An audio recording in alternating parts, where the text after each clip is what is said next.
오늘 함께 나누실 하나님의 말씀은 역대하 25장 14절로부터 28절까지의 말씀입니다. 역대하 25장 14절로부터 28절까지의 말씀. 제가 가진 성경으로는 구약성경 690면에 있습니다. 네, 우리 25장 14절로부터 28절까지의 말씀 우리 함께 한 목소리로 합독하신 후에 제가 기도하고 말씀 나누도록 하겠습니다. 우리 역대하 25장 14절로부터 28절까지의 말씀입니다. 함께 있습니다. 시작. 아마샤가 에돔 사람들을 죽이고 돌아올 때에 세일 자손의 신들을 가져와서 자기의 신으로 세우고 그것들 앞에 경배하며 분향한지라. 그러므로 여호와께서 아마샤에게 진노하사 한 선지자를 그에게 보내시니 그가 이르되 저 백성의 신들이 그들의 백성을 왕의 손에서 능히 구원하지 못하였거늘 왕은 어찌하여 그 신들에게 구원하이까 하며, 선지자가 아직 그에게 말할 때에 왕이 그에게 이르되 우리가 너를 왕의 모사로 삼았느냐 그치라 어찌하여 맞으려 하느냐 하니, 선지자가 그치며 이르되 왕이 이 일을 행하고 나의 경고를 듣지 아니하니 하나님이 왕을 멸시하기로 작정하신 줄 아노라 하였더라. 유다 왕 아마샤가 상의하고 예후의 손자 여호아스의 아들 이스라엘 왕 요아스에게 사진을 보내어 이르되 오라 서로 대면하자 한지라. 이스라엘 왕 요아스가 유다 왕 아마샤에게 사람을 보내어 이르되 레바논 가시나무가 레바논 백향목에게 전가를 보내어 이르기를 내 딸을 내 아들에게 주어 아내로 삼게 하라 하였더니 레바논 들짐승이 지나가다가 그 가시나무를 짓밟았으니라. 내가 에돔 사람들을 쳤다고 내 마음이 교만하여 자긍하는도다. 내 궁에나 있으라. 어찌하여 화를 자초하여 너와 유다가 함께 망하고자 하느냐 하나, 아마샤가 듣지 아니하였으니 이는 하나님께로 말미암은 것이라. 그들이 에돔 신들에게 구하였으므로 그 대적의 손에 넘기려 하심이더라. 이스라엘 왕 요아스가 올라와서 유다 왕 아마샤와 더불어 유다의 벳세메스에서 대면하였더니 유다가 이스라엘 왕 앞에서 패하여 각기 장막으로 도망한지라. 이스라엘 왕 요아스가 벳세메스에서 요아스의 손자 요아스의 아들 유다 왕 아마샤를 사로잡고 예루살렘에 이르러 예루살렘 성벽을 에브라임 문에서부터 성 모퉁이 문까지 400규빗을 헐고, 또 하나님의 전 안에서 오벨에돔이 지키는 모든 금 은과 그릇과 왕궁의 재물을 빼앗고 또 사람들을 본모로 잡아가지고 사마리아로 돌아갔더라. 이스라엘 왕 요아스의 아들 요아스가 죽은 후에도 유다 왕 요아스의 아들 아마샤가 15년간 생존하였더라. 아마샤의 외에 처음부터 끝까지의 행적은 유다와 이스라엘 열왕기에 기록되지 아니하였느냐. 아마샤가 돌아서서 여호와를 버린 후로부터 예루살렘에서 무리가 그를 반역하였으므로 그가 라기스로 도망하였더니 반역한 무리가 사람을 라기스로 따라보내어 그를 거기서 죽이게 하고 그의 시체를 말에 실어다가 그의 조상들과 함께 유다 서급에 장사하였더라. 아멘. 잠시 기도하겠습니다. 사랑과 은혜가 많으신 주님, 저희들을 긍휼히 여겨 주시옵소서. 이 시간 하나님의 말씀이 선포되어질 때에 우리에게 우리의 마음에 완악하게 굳어진 마음들을 갈아엎어 주시고 온전히 주님의 말씀이 깊이 뿌리내리어 열매 맺는 살아 운동력 있는 말씀이 되어질 수 있도록 기름 부어 주시옵소서. 부족한 종의 입술을 사용하여 주시고 이 시간 주님께서 마음껏 역사하여 주시옵소서. 모든 것 주님께 닥드리오며 사랑이 많으신 예수님의 이름으로 기도하옵나이다. 아멘. 오늘 패망의 선봉이라고 하는 제목으로 오늘 본문 말씀 역대하 25장의 말씀을 나눠보고자 합니다. 오늘 아마샤라고 하는 사람이 남유다의 제9대 왕으로 등극하게 되어집니다. 이 왕의 이름은 아마샤인데 25살에 왕이 되었습니다. 근데 이 2절에 보니까, 오늘 본 말씀 2절에 보니까 이 아마샤에 대한 평가가 어떤고 하니까 여호와께서 보시기에 정직하게 행하기는 하였으나 온전한 마음으로 행하지 아니하였더라 라고 이야기하고 있습니다. 정직하게 행하기는 하였지만 온전한 마음으로 행하지 아니하였다는 것입니다. 이것이 예수 안 믿는 사람들보다 훨씬 더 위험하고 훨씬 더 비극입니다. 교회를 다니고 있는데 나는 하나님을 믿고 있다라고, 나는 교회를 다니고 있어, 나는 하나님을 온전히 믿고 있어라고 착각하고 있기 때문에 그에게 오히려 희망이 없는 것이죠. 오히려 세상에 있는 사람들은 자신이 교회 다니고 있지 않기 때문에 내가 하나님과 어떤 그런 관계적인 것으로부터 어떤 것이 있다라고 생각을 할 여지가 없습니다. 그러나 교회 안에 있는데 하나님 앞에 내가 온전히 행하고 있다라고 착각하는 것이 훨씬 더 소망이 없는 위험한 상태인 것이죠.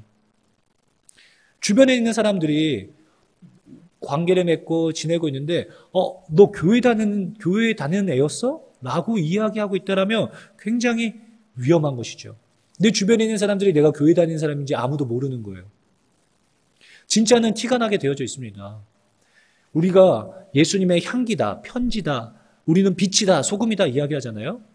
빛은 빛을 내기 위해서 막 무진장 애를 쓰는 것이 아니라, 향기를 발하기 위해서 애를 쓰는 것이 아니라 존재로, 그 공간 안에 존재함으로써 주변에 있는 사람들이 느끼는 것입니다.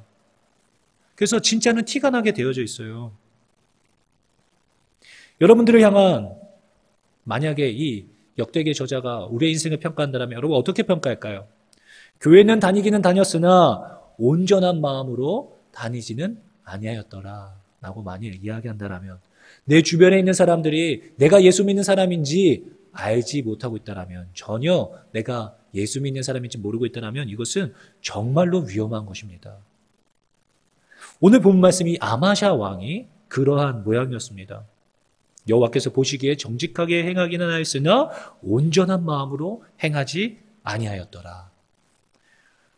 이 아마샤 왕에게 무슨 일이 있었던 것일까요? 몇 가지 제가 사건들을 한번 설명드리도록 하겠습니다. 첫 번째는 이 아마샤 왕의 아버지의 이름은 요아스입니다. 요아스.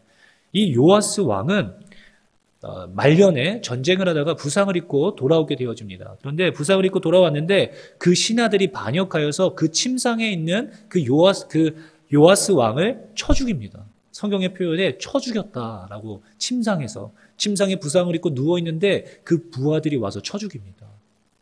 그렇게 비극적인 죽음을 맞이하였는데 그의 아들, 요아스의 아들 아마샤, 오늘 본문 속 주인공인 이 아마샤가 왕이 되어서 어떻게 했냐면 그 자신의 부왕을 죽인 신하들을 다 잡아내가지고 죽입니다.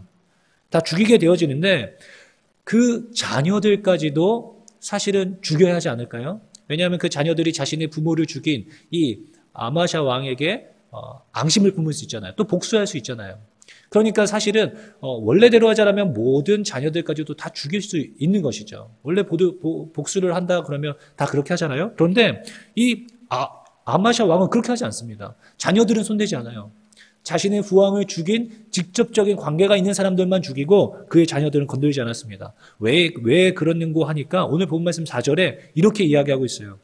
그들의 자녀들은 죽이지 아니하였으니 이는 모세의 율법책에 기록된 대로 함이라. 곧 여호와께서 명령하여 이르시기를 자녀로 말미암아 아버지를 죽이지 말 것이요 아버지로 말미암아 자녀를 죽이지 말 것이라. 오직 각 사람은 자기의 죄로 말미암아 죽을 것이니라 하셨더라. 아멘. 모세의 율법, 바로 이제 창세기, 출애굽기, 레위기, 민수기, 신명기겠죠. 여기 신명기에 해당되는 본문의 말씀인데,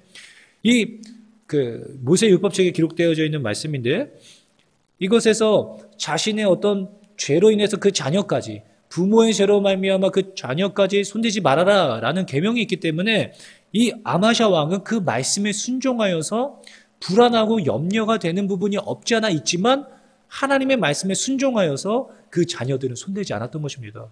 하나님의 말씀을 믿고 지켰던 것이죠. 이런 일이 있었습니다. 그리고 또 두 번째로는 어떤 일이 있었냐면 이 아마샤 왕이 되고 나서 에돔과의 전쟁을 준비합니다. 그래서 20세 이상의 그 전쟁에 나갈 수 있는 장정들을 모집하게 되는데 약 30만 명을 모집하게 됩니다. 에돔과의 전쟁을 위해서. 근데 이 아마샤 왕이 불안한 거예요. 그래서 북이스라엘에게 용병을 요청합니다. 그래서 약 10만 명을 요청하게 되어지고 은 100달란트를 지불하게 되어집니다. 은 100달란트, 지금으로 하면 한 달란트가 한 6억 정도 된다라고 생각할 수 있습니다. 그럼 한 600억 정도를 지불하고 10만 명의 용병을 사옵니다. 북이스라엘로부터. 그러니까 이제 에돔과의 전쟁을 나가려고 하는데 하나님의 선지자가 아마샤에게 와서 뭐라고 그러냐면 전쟁을 이제 나가려고 하는데 아마샤 왕이요. 지금 그 북이스라엘 용병들과 함께 전쟁에 나가지 마십시오. 왜냐하면 하나님께서 그 북이스라엘의 악한 북이스라엘과 함께하지 않으십니다. 혼자 나가서 남유다만 나가서 전쟁에 나가서 싸우십시오 라고 이야기하게 되어지죠. 오늘 본 말씀 7절 앞절에 우리가 읽지는 않았지만 7절 8절에 이렇게 이야기합니다.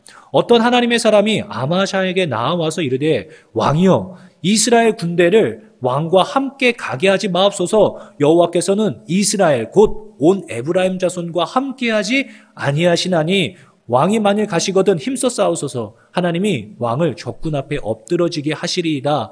하나님은 능히 돕기도 하시고 능히 패하게도 하시나이다 하니. 오늘 본 말씀에 보니까 이 7절 8절에 보니까 북이스라엘과 에돔과의 전쟁을 하러 나갔는데 그 용병 100달란트 주고 사온 그 용병들과 함께 가지 말라는 것이죠. 하나님이 함께하지 않으신다라는 것입니다.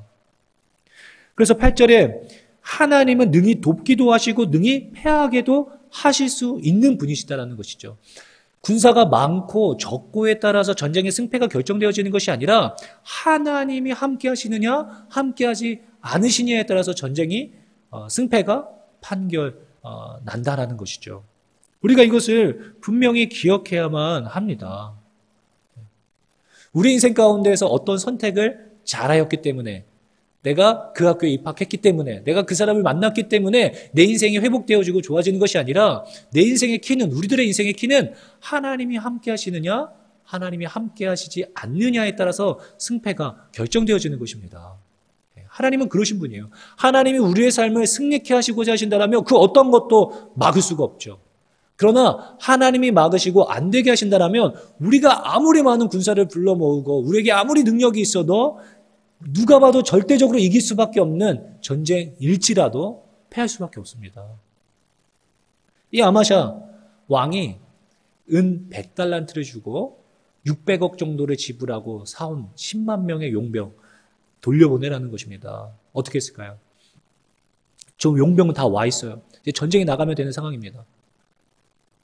이 아마샤 왕은 그 선지자의 말을 듣고 북이스라엘 용병 10만 명을 다 돌려보냅니다. 엄청난 믿음이죠. 이왕지사 왔는데 이미 돈은 지불했고 돌려받을 수도 없고 왔으니까 밑조의 본전인데 그냥 전쟁에 나가는 거 그냥 같이 10만 명 데리고 나가겠습니다라고 할 수 있는데 하나님이 그러면 함께하지 않으신다라고 하셨으니까 돌려보내는 거예요. 이게 믿음이죠. 아마샤 왕이 참 잘했습니다. 그런데 이 북이스라엘이 용병들이 10만 명이 돌아가면서 뿔이 난 거예요. 성경에서 표현대로 하면 분노하였습니다. 그래서 돌아가면서 남유다 성읍을 몇 군데 약탈하고 약 3,000명가량을 죽이고 북이스라엘로 돌아가게 됩니다. 그래서 약탈에 가는 거죠.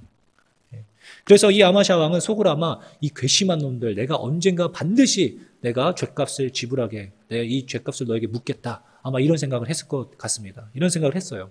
그래서 이후에 북이스라엘을 쳐들어가게 되는데 북이스라엘과 전쟁을 선포하게 되는데 자 어찌되었든 이 아마샤는 하나님의 말씀 선지자의 말씀을 듣고 순복함으로써 그 30만 명 남유다 30만 명을 데리고 에돔과의 전쟁을 하게 되어집니다. 근데 이길 수 없는 정말로 남유다가 그렇게 큰 민족이 아니기 때문에 이길 수 없는 전쟁이었지만 크게 승리하게 되어집니다. 그래서 에돔의 수도까지도 정복하고선 그 수도까지도 정복하게 되어지는 큰 승리를 거둘 수 있게 되어져요.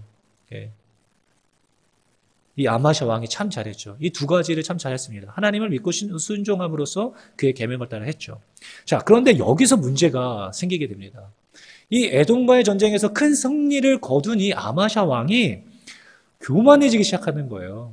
이때부터 교만해지기 시작하는 것입니다. 이 에돔의 수도까지도 정복하고 다 함락하고 나서 오늘 본 말씀 14절 말씀에 보니까 이 아마샤가 어떤 짓을 하게 되어지냐면 아마샤가 에돔 사람들을 죽이고 돌아올 때에 세일 자손의 신들을 가져와서 자기의 신으로 세우고 그것들 앞에 경배하며 분향한지라. 당시 고대의 전쟁은 신들의 전쟁입니다. 우리 민족을 지켜주는, 우리 부족을 지켜주는 신과 너희 부족 간의 전쟁인 것이죠. 그러다 보니까 그 민족을 정복하게 되어지면 그 민족의 그 신들, 그 우상 신들을 전리품으로 챙겨오는 어떤 이런 일들이 있었습니다. 그런데 이스라엘에게는 북이스라엘, 그 남유다 거기 이스라엘 국가에는 신상이 없었어요. 하나님에 대한 형상이 어떠한 것도 없었어요. 왜 그럴까요? 하나님께서 나 외에 어떠한 모양도 형상도 만들지 말라고 하셨기 때문에 이스라엘에게는 그런 형상이 없었어요. 그러다 보니까 이 아마샤 왕이 그 에돔과의 전쟁에서 승리를 거두니까 우리가 이 신을 이겼다라는 거죠. 그러니까 그 전리품, 그 우상들을 막 챙겨온 거예요. 챙겨와서 막 이렇게 전리품들을 세워놓은 것이죠. 내가 전쟁에서 승리했고 이 신들을 내가 꺾었다, 이겼다 하면서 그 신들을 다 데리고 온 것입니다. 과시하고 싶었던 거예요. 내가 얼마나 큰 승리를 거두었는지, 내가 얼마나 이길 수 없는 전쟁이었지만 내가 이 전쟁을 이기게 하였다. 이것을 과시하고 싶었던 것입니다. 그래서 그 전리품으로 그 우상들을 다 가지고 옵니다. 그런데 가지고 와서 그것을 세워놓고 보니까 멋있기도 하고 그러니까 그 앞에서 종교 행위를 하게 된 것입니다. 그 앞에 분향하며 그 앞에 경배하기 시작했습니다. 여러분, 이 이야기가 굉장히 어리석어 보이고, 와, 아마샤 왕 어떻게 하나님의 은혜로 전쟁에서 승리했으면서 어떻게 저럴 수 있을까라는 생각이 들 수 있을지 모르겠지만 우리들도 마찬가지일 때가 참 많습니다. 우리들의 모습이에요. 전적인 하나님의 은혜로 내가 이길 수 없는 전쟁에서 이겼다라는 걸 알고, 내가 붙을 수 없는 학교에 합격했다라는 것도 알고, 내가 취업할 수 없는 회사에 정말로 하나님의 은혜로 들어갔다라는 것을 알면서도 그곳에 들어가고 입학하고 또 내가 벌 수 없는 액수의 돈을 벌게 되어짐에 따라 감사하고 더 겸손하게 되어지는 것이 아니라 그것을 더 자랑하고 싶어지고 내가 이렇게 했더라고 다 드러내고 싶어하는 심리가 우리 안에 있어요. 그렇지 않습니까? 돈을 많이 벌게 되어지는 거예요. 하나님의 은혜로 취업도 하고 그래서 경제적인 이윤이 발생되어지고 돈을 벌기 시작하는 것입니다. 그러면 감사하고 더 겸손하게 하나님께서 나에게 이런 것을 맡기셨음을 인정하고 내가 교만해지고 그것을 나의 인생을 위해서 부유하게 쓰는 것이 아니라 하나님의 나라와 의를 위하여서 어떻게 쓸 수 있을까 하나님께 여쭈어 보면서 하나님 앞에 겸손하게 살아가야 하는데 그것을 자기를 과시하는 데 사용하기 시작하는 것입니다. 좋은 대학교에 들어간 사람은 어떻게든 티를 내고 싶어하고 많은 돈을 벌면 주체할 수 없어서 그 돈을 많이 있다라는 것을 티내고 싶어서 명품, 막 좋은 집, 좋은 차, 막 이런 것을 계속 사는 거죠. 어떻게든 티를 내야 되는 것입니다.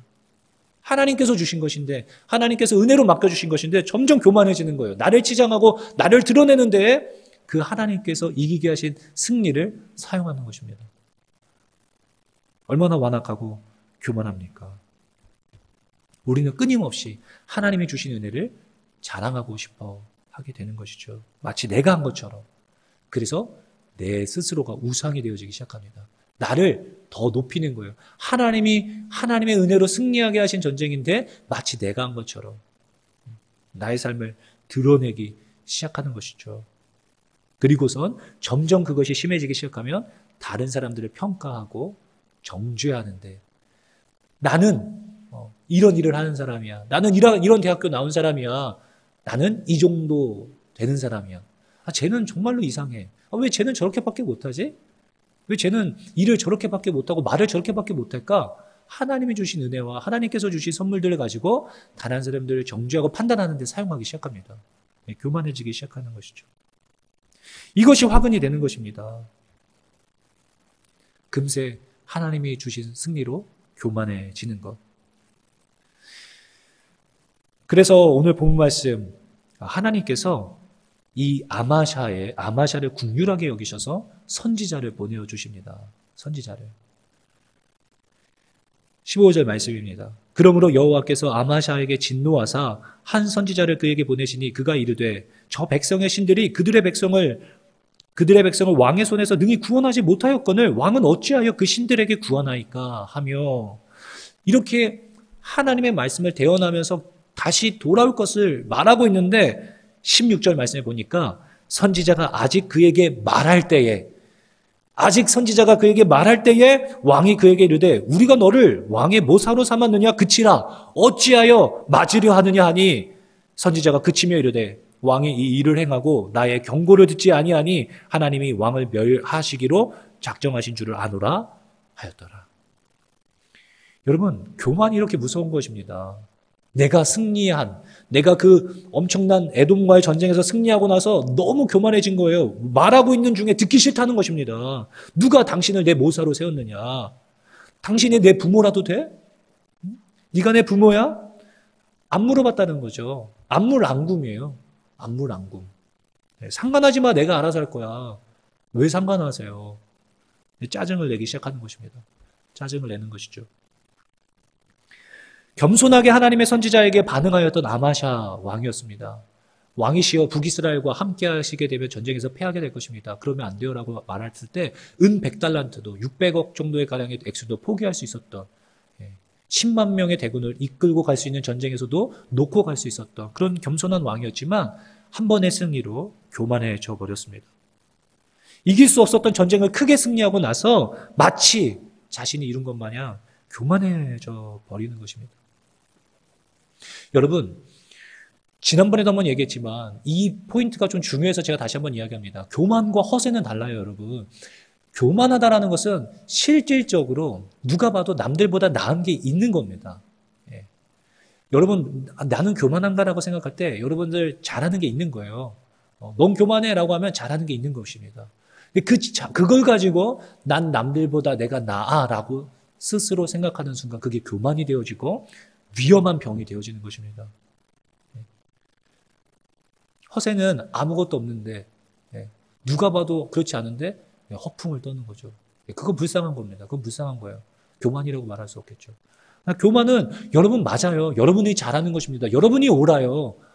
여러분들이 맞고 다른 사람들이 조금 더 못하는 거고 여러분들이 잘하고 있는 것입니다. 그런데 그걸 내가 잘하고 있다고 여기고 다른 사람들을 정죄하고 판단하고 이것이 내 것인 것 마냥 여기는 순간 하나님의 심판의 대상이 되는 교만이 되어진다는 것을 명심하세요. 다른 사람을 답답해하고 그러는 그것이 바로 교만입니다. 왜냐? 내가 전쟁에서 승리했기 때문에, 내가 좋은 회사에 다니고 있기 때문에, 내가 연봉이 세기 때문에, 내가 잘 나가고 있기 때문에, 내가 좋은 대학교를 나왔기 때문에, 내가 다른 사람보다 일을 잘하기 때문에, 내가 다른 사람들보다 훨씬 더 관계를 잘하기 때문에 그렇기 때문에 우리의 인생이 교만해질 수 있다는 것입니다.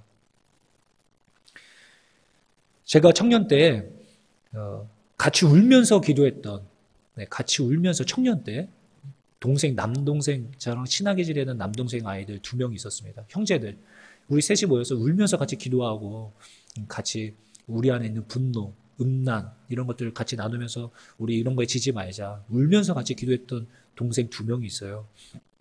근데 이제 제가 사역을 시작하면서 27살에 사역을 처음 시작하면서 26살 겨울에인가요? 27살 겨울에 제가 사역을 처음 시작하면서 모교를 나오면서 그 친구들과 교제하는 것이 이제 끊기고 잘 이렇게 연락을 하면서 그러니까 연락은 하고 지냈지만 실질적으로 만나서 그런 신앙적인 이야기를 하거나 이제 이렇게 하지는 잘 못했었는데 한 5년 전인가요? 그때 이제 그러니까 한 30살, 3, 4년 후에 오랜만에 만났었습니다. 오랜만에 만났었는데 다들 사회적으로 자리를 잡아가고 어느 정도 이제 조금 자리가 잡고 좀 이제 잘 나가게 세상 말로 잘 나가기 시작했습니다. 어떻게 잘 나갔느냐? 그거는 나중에 궁금하신 분들은 제게 오시면 말씀드릴게요. 되게 잘 나가기 시작했어요. 근데 같이 만나서 이야기하는데 어떻게 반응하냐면 그 2명의 친구들이 정말로 어중간하게 세상과 타협하며 신앙생활하고 있는 모습을 보았습니다. 그래서 저는 예전처럼 우리가 그렇게 하면 안 된다. 우리가 그런 식으로 이제 제가 이야기를 했었습니다. 그런데 그 중에 한 명의 친구가 형 이렇게 계속 이야기하면 우리 이제 앞으로 못 만나? 나 이렇게 얘기하는 거예요. 그래서 이제 종화 형 이제 또 시작했다. 이렇게 얘기하더라고요. 근데 정말로 저는 그때 속으로 울었어요. 너무 가슴이 아프고 우리가 이렇게 얘기할 수 없는 관계가 되었구나. 그 친구들 안에 이제 자신의 어떤 생각들이나 어떤 내가 너무 커져버린 것이죠. 정말로 저는 눈물이 날 정도로 슬펐습니다. 그러면 이제 우리 형 계속 이렇게 얘기하면 우리 이제 못 만나. 이제 이렇게 얘기를 했었습니다. 여러분 교만은요. 이 교만이라고 하는 병은 치료 방법이 없습니다. 치료 방법이 없어요. 왜냐하면 아무것도 받아들이지 않기 때문입니다. 아무것도 받아들이지 않아요. 이 교만이라고 하는 병이 왜 무섭냐면 치료 방법도 없고 약도 없어요. 약도 아무 약도 안 들어요. 왜냐하면 내 스스로가 아무것도 받아들이지 않기 때문입니다. 다 무시해버려요. 다 정죄하고 다 나보다 못합니다. 심지어 자신보다 경험도 많고 노련하고 정말로 잘나가 더 사역이나 어떤 여러 가지 모양으로 열심히 잘 살고 있는 사람도 내 안에서 스스로 평가하고 난도질하면서 판단하고 있게 되어집니다. 교만이라고 하는 것을. 이건 이래서 그래, 쟤는 저래서 저래 막 욕하는 것이죠. 그리고 다른 것이 좀 틀렸다라고 생각되어지면 바로바로 그것에 대해서 지적하고 비난하게 되어지는 것입니다. 그래서 잠언 9장 8절에서는 이렇게 이야기해요. 잘 들어보세요. 거만한 자를 책망하지 말라. 그가 너를 미워할까 두려우니라. 지혜 있는 자를 책망하라. 그가 너를 사랑하리라. 아멘. 저는 이 말씀 그대로 순종하고 있습니다, 여러분. 저는 조금 교만한 청년들에게 아무 말 안 해요. 예전에도 한번 말씀드렸었죠. 거만하고 자신에 대해서 이 친구 좀 약간 그런 게 있구나. 아직 자기가 정말로 그런 게 있구나 하면 그렇게 잘 말 못합니다. 전 못해요. 그냥 기도하는 거죠. 하나님께서 만져주시기를 기도하는 것입니다. 그가 저를 미워하게 된다는 것을 저는 여러 번 보았습니다. 여러 번 보았어요. 여러분, 심리학적으로 이 교만과 열등감은 동전의 양면성을 갖고 있습니다. 교만한 사람은 열등감이 심한 사람이에요. 열등감이 심한 사람은 교만해지고, 열등감이 강하기 때문에 자신 안에 남들이 나보다 조금 더 낫다라고 생각하면 심한 열등감을 가져요. 그래서 피해의식이 심합니다. 그 사람에게 한 말도 아닌데 나에게 했다라고 생각하고 스스로 혼자 분노하는 거예요. 그리고 그 사람이 뭔가 실수 하나 하거나 뭔가 잘못한 거 있으면 바로바로 지적하고 그것에 대해서 막 이렇다 저렇다 하면서 정죄하고 이렇게 되어지는 것이죠. 이게 바로 열등감이 심한 교만한 자의 모습입니다. 그래서 성경은 이 교만이라고 하는 병을 아주 최고 단계로 두고 경계할 1호제로 두고 있습니다. 잠언 16장 18절에 교만은 패망의 선봉이요 거만한 마음은 넘어짐의 앞잡이니라. 패망하게 되는 것의 제1순위가 교만이라는 것입니다. 여러분, 교만. 여러분들 안에 이 교만이 자리 잡게 되면 반드시 패망하게 되어져 있다는 것입니다. 반드시. 베드로전서 5장 5절 말씀. 이거 더 무서운 말씀이에요. 하나님은 교만한 자를 대적하시되 겸손한 자들에게는 은혜를 주시느니라. 교만한 자는 하나님이 대적하신대요. 여러분, 인생을 살면서 좀 이렇게 나를 미워하는 사람들이 생길 수 있잖아요. 원치 않게 미워하는 사람들이 있을 수 있습니다.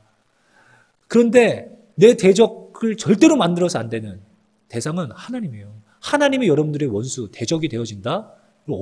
어떻게 그걸 감당하시려고 하십니까? 하나님께서 대적하시는 인생.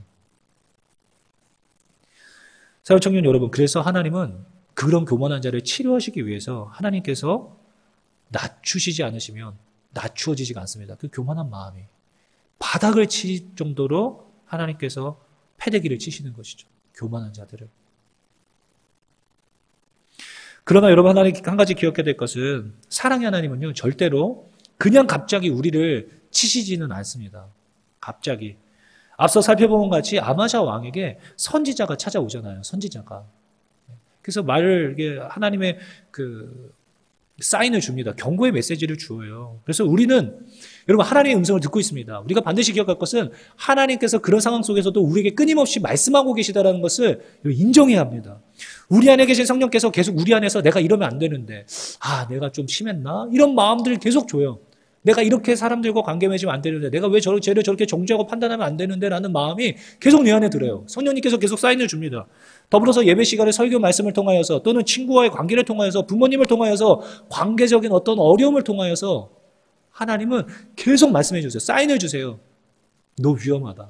너 지금 하나님이 지금 너의 이 모든 악행들을 보고 계시다라는 것을 계속 말씀해 주세요. 그때 이 아마샤 왕처럼 귀를 막고 외면하는 순간 여러분이 아마샤 왕이 겪는 심판을 받게 되는 것입니다. 그러므로 여러분 그런 음성이 하나님께서 그런 사인을 주실 때 그때 회개하고 돌아서면 돼요. 그때 회개하고 돌아서면 됩니다. 이것을 잘했던 왕이 다윗 왕이에요. 다윗 왕.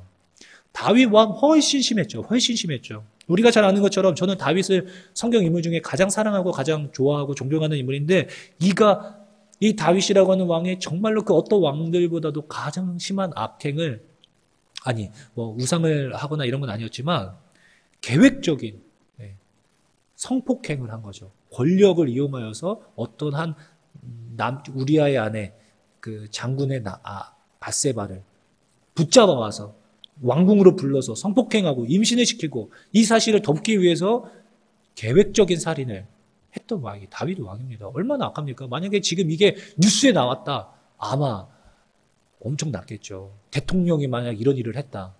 그 살인을 덮기 위해서 막 이렇게 했다. 엄청 나겠죠, 여러분.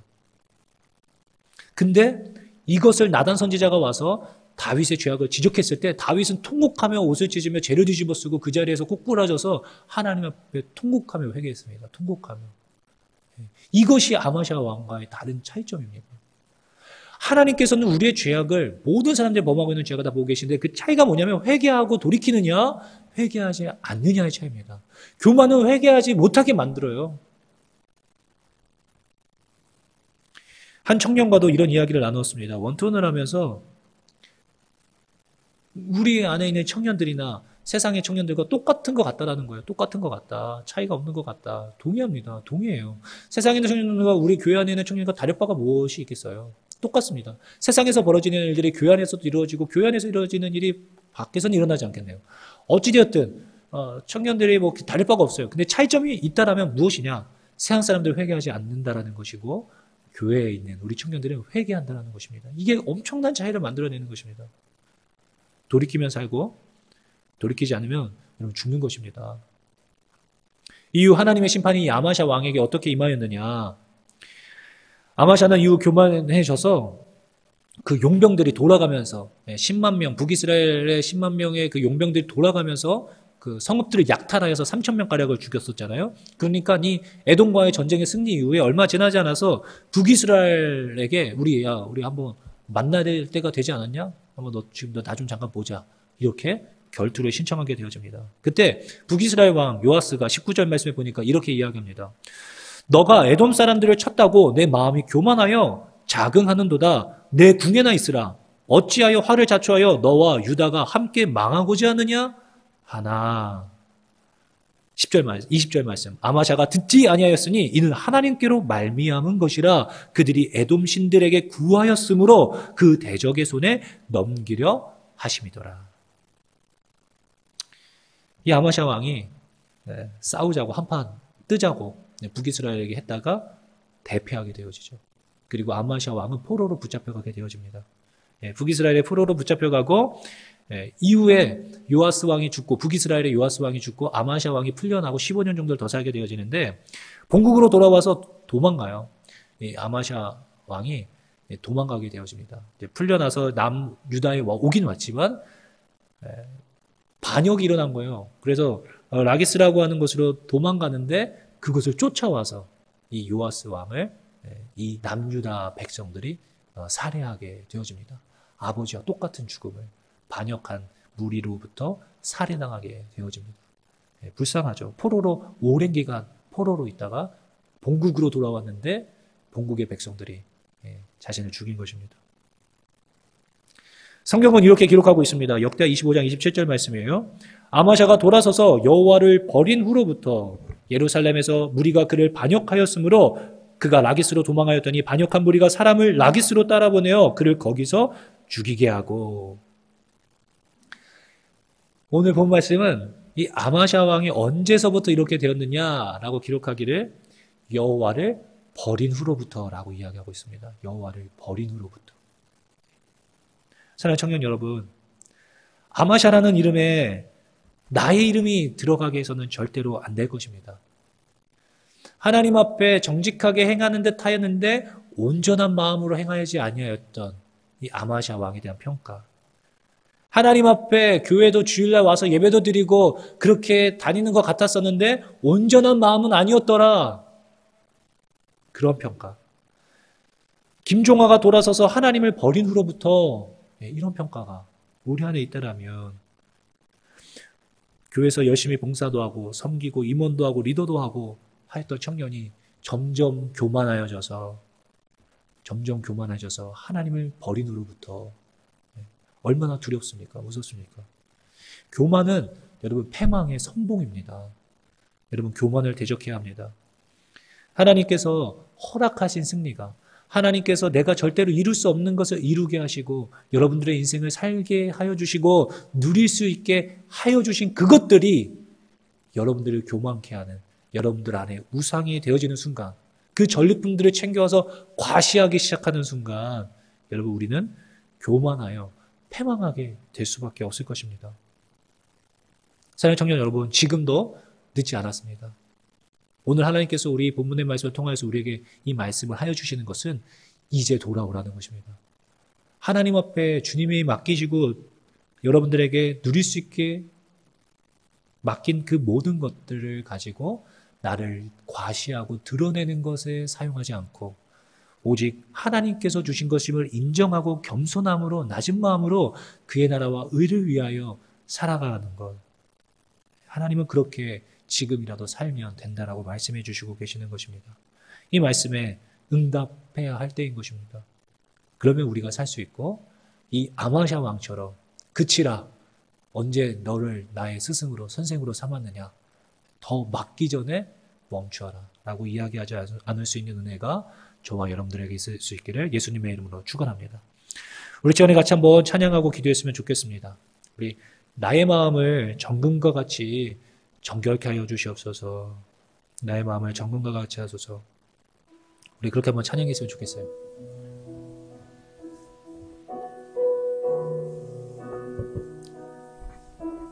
우리 기도하는 마음으로, 간절한 마음으로 우리 함께 같이 찬양하겠습니다. 나의 마음에 정금과 같이 정결케 하소서. 나의 마음에 정금과 같이 하소서. 내 영혼에 한 소망이 있으니 한 소망이 있으니 주님과 같이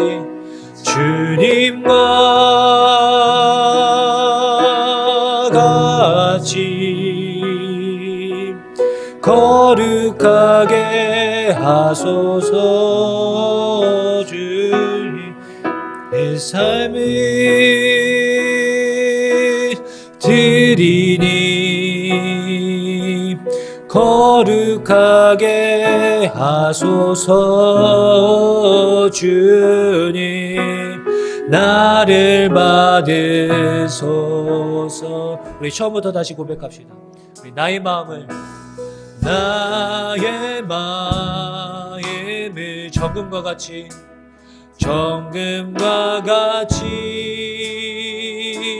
정결케 하소서. 나의 마음을 정금과 같이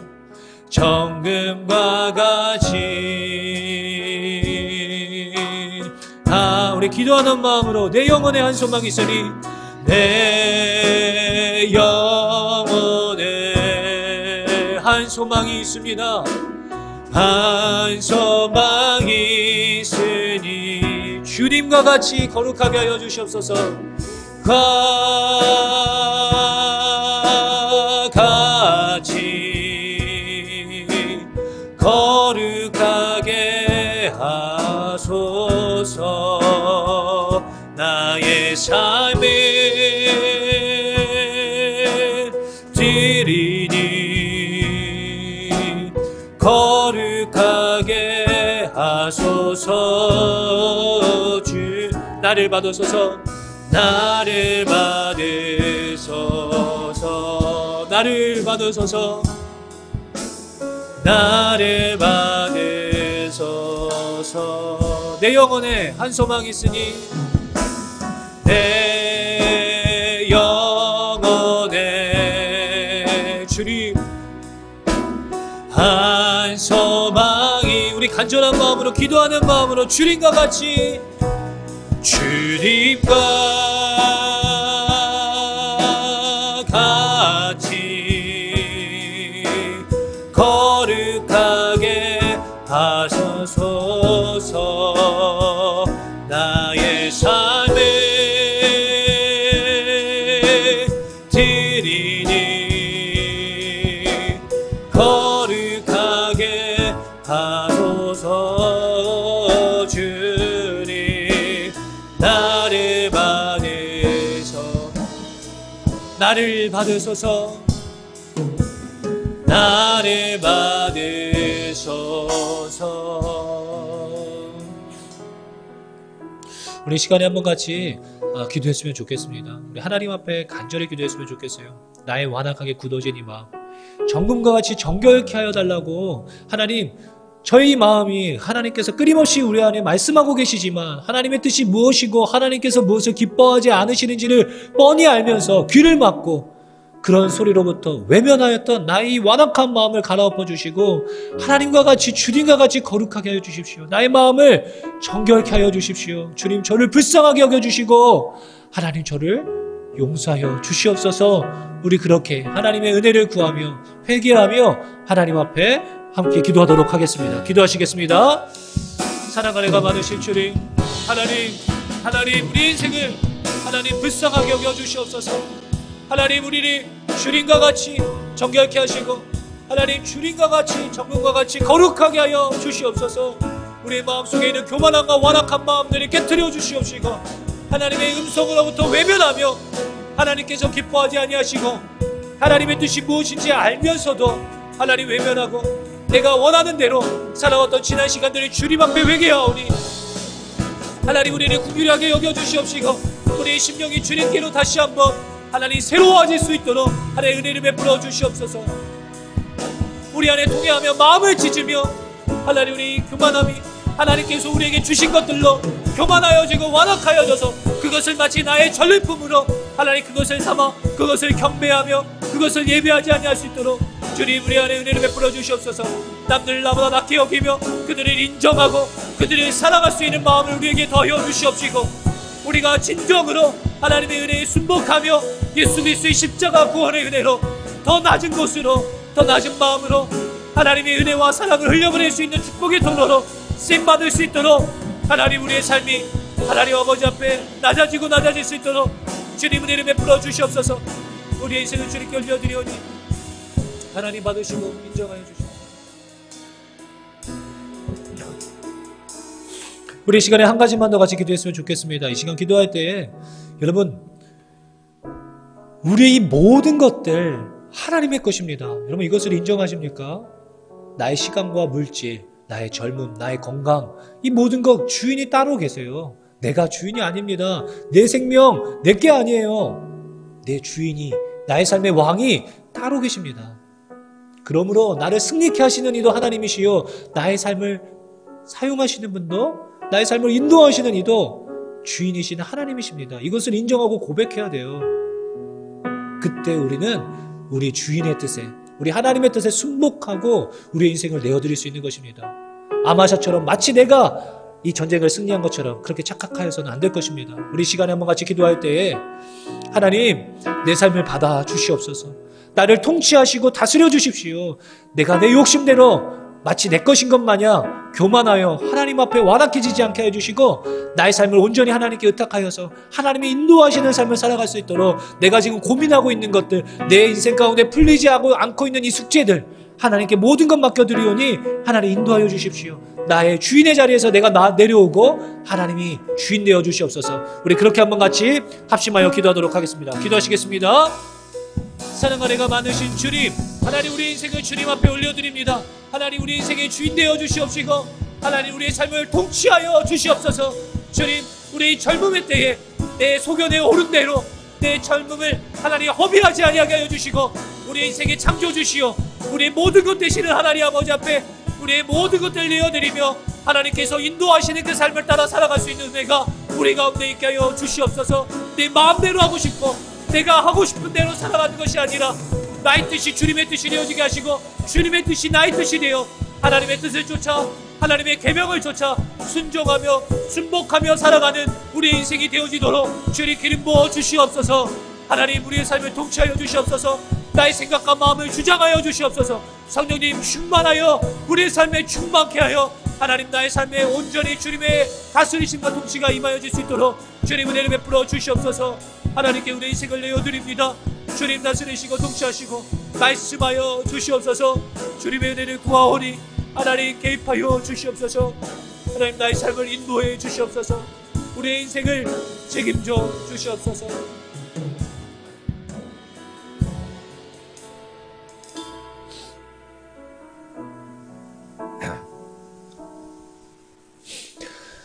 사랑과 은혜가 많으신 아버지 하나님, 참으로 감사합니다. 우리에게 다시 한 번의 기회를 허락하여 주시고 하나님 우리의 그만한 패망의 자리에서 돌이킬 수 있는 기회를 허락하여 주시니 감사합니다. 하나님, 저희들 완악하고 교만하였습니다. 저희들 불쌍히 여겨주시고 우리가 수많은 사람들을 정죄하고 판단하며 난도질하였던 죄악들을 용서하여 주시옵소서.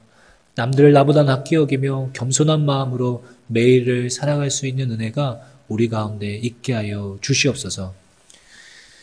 이제는 우리 주 예수 그리스도의 은혜와 하나님의 사랑하심과 성령님의 내주 교통하심이 이 자리 가운데에 패망의 자리에서 내려와 오직 겸손함으로 주님이 나의 인생의 주인이시오 왕 되심을 인정하는 우리 청년들 머리 위에, 또한 이 영상을 보며 예배한 모든 성도님들 머리 위에 이제로부터 영원토록 함께 있을지어다.